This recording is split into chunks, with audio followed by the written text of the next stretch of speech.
What relates you personally to that film? What was the most... I liked who he was. I liked being a stranger. You know, it's a bit like, in a way, it's a kind of like a Western. You know, the stranger rides into town, hitches his horse to the post. You don't know who he is.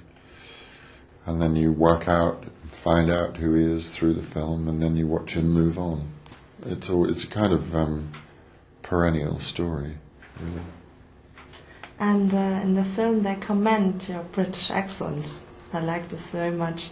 And did it happen to you in your life, in your real life? Oh yeah, in America a lot of people say, I love your accent. I don't know why.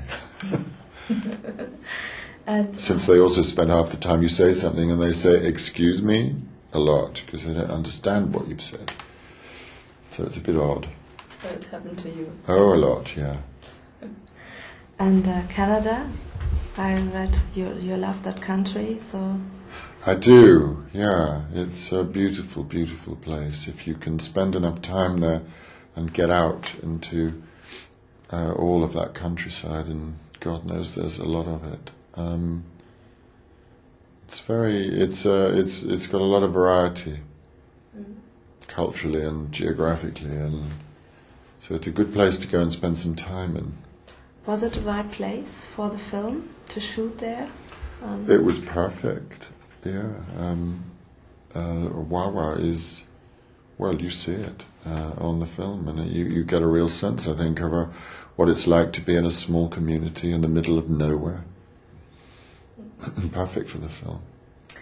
Okay, and can you comment something to your role, especially?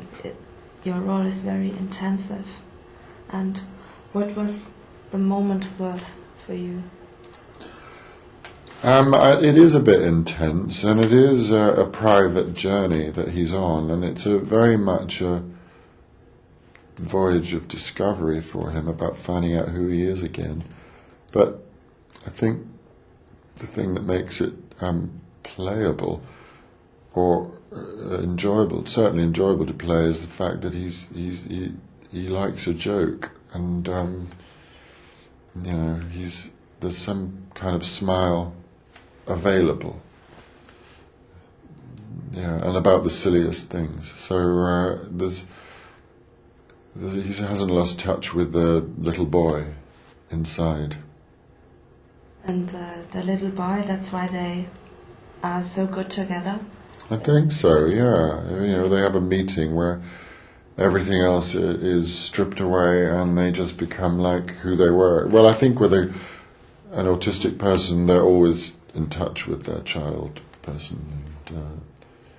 And it's good for him. It's like having a pill or a spoonful of medicine. And as you read the script, what was for you the most temptative thing? It's just the quality of the writing, and I don't know, you know, I just know any actor will tell you the same. You can tell on the first page, and you want to turn to the next page. Sometimes it's really hard to turn the pages, or you think, oh well, this works, but what about this, and maybe we should change that. With this one, I just kept reading it, because Angela Pell knows her subject so well, and she'd made these characters so believable.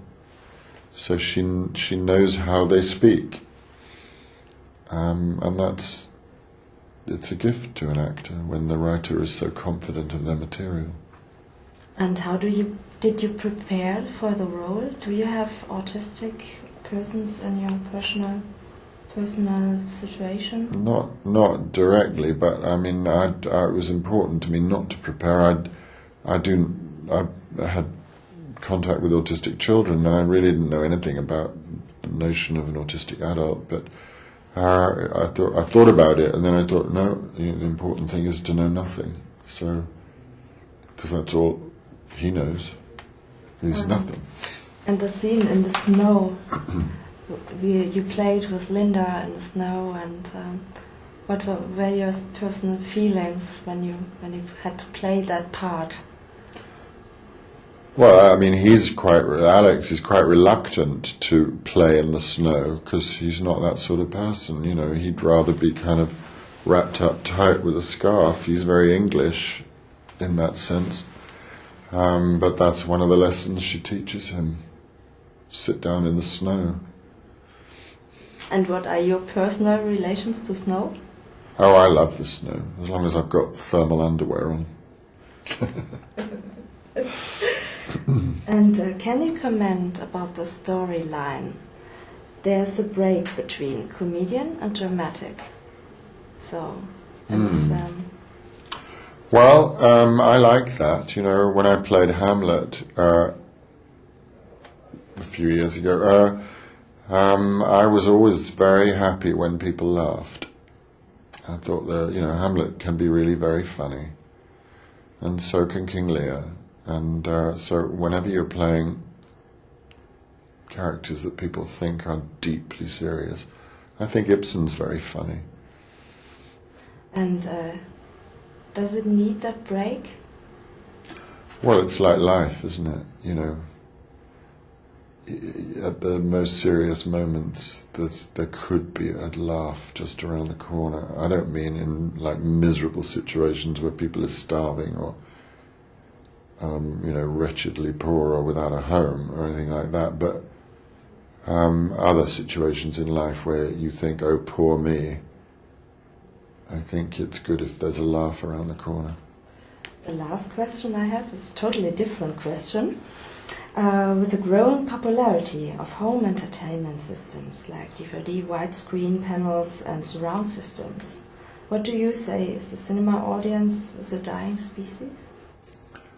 I hope not, because I think we'll all be robbed of the great pleasure of being part of an audience that's, you know, otherwise you're just sitting with your brothers, mum, children, whatever, and you're not sitting in a group of 100 or 200 or 1,000 people. And I know as an actor in a theatre, there's a thing called a common energy in the way that a story is received or given, and it's important that we all gather together in big numbers to listen to stories like that. It's a kind of actual human need, and I think if we decide to become so divorced from each other that we'll just sit at home and build higher walls around ourselves, I think it will be not just the death of cinema, it'll be the death of an awful lot else.